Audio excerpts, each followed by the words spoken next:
All right, so let's actually talk about the problem of searching, which is what this is all about, right? I've been talking about binary search, and binary search is really this thing where we're going to be using the strategy of just being able to eliminate half our search space in one go.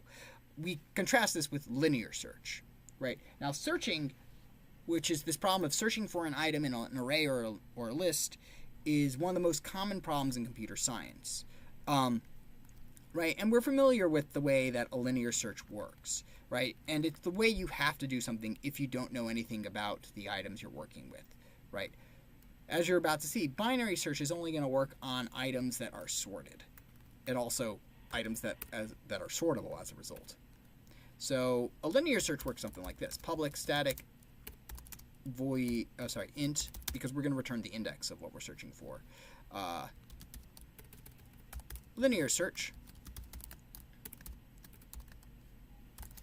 And we are going to search I'm just going to use an array here just simply because the array notation is a bit quicker to write.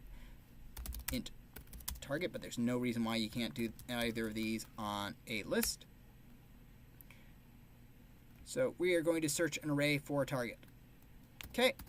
And if we can't find it, then if we can't find it at an index, we're going to return -1. So for I is equal to 0, I is less than array array dot length.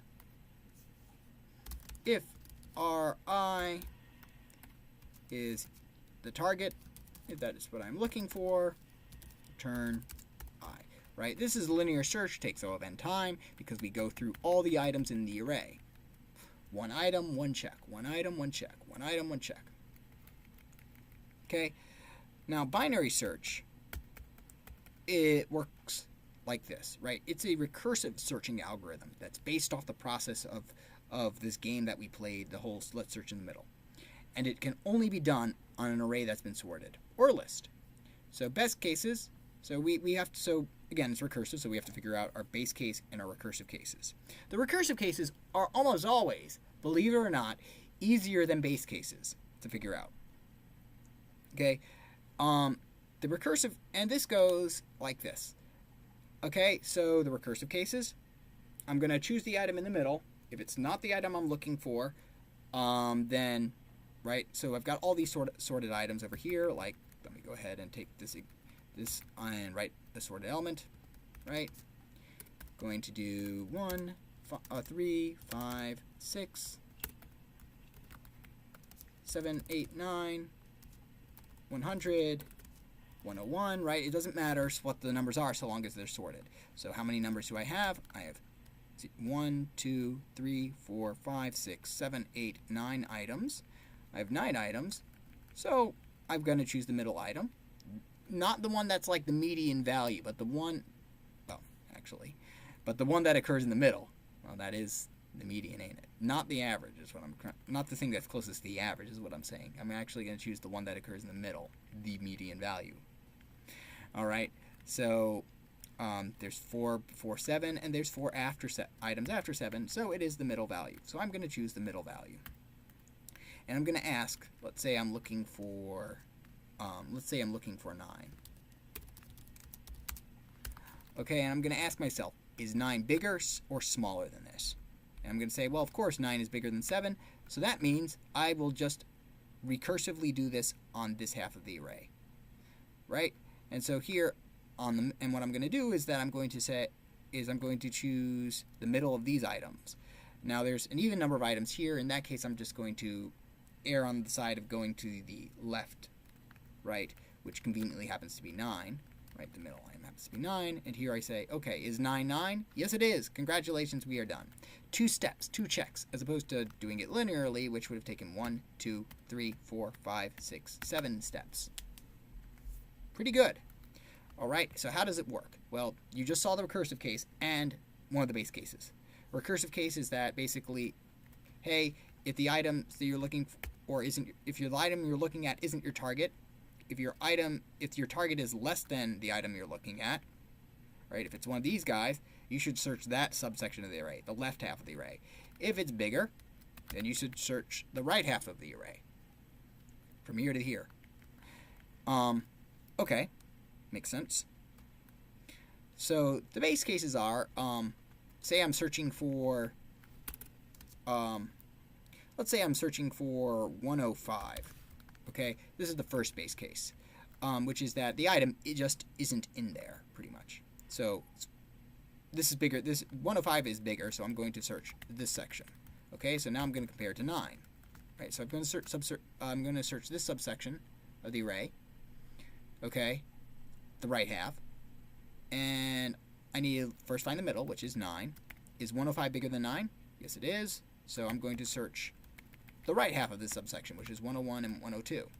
Okay, find the middle. That's 100. Okay. 105 is bigger than that, so I'm going to search the right half. Okay, I'm at 101. Okay, so 105 is bigger than 101. So, and then I'm going to search the right half of that. Oh, that doesn't make any sense, right? So this one says if the array we're searching is empty, in other words, or the subsection we're searching is empty. That's our base case, right? Can't find it, can't search any more targets for it, so we're done. The other case, of course, is that if let's start from the beginning, right? We've seen this before with 9, but with 7, right? I'm going to check the middle. Oh, it's a middle item. That's the other base case. Okay, so those are our two base cases. Okay. Now, what we're going to eventually do with this is write something called a wrapper method, but for right now, we're just going to focus on writing just the pure binary search, which is if the array is empty or the subsection of the array is empty, we return -1 to say, hey, it doesn't exist in here. Otherwise, if the middle element is the target, boom, we're done. Otherwise, if it's less, search the left half. Left's left.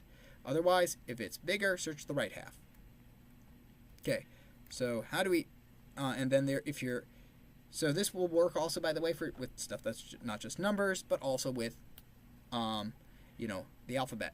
Sorry, with strings, right?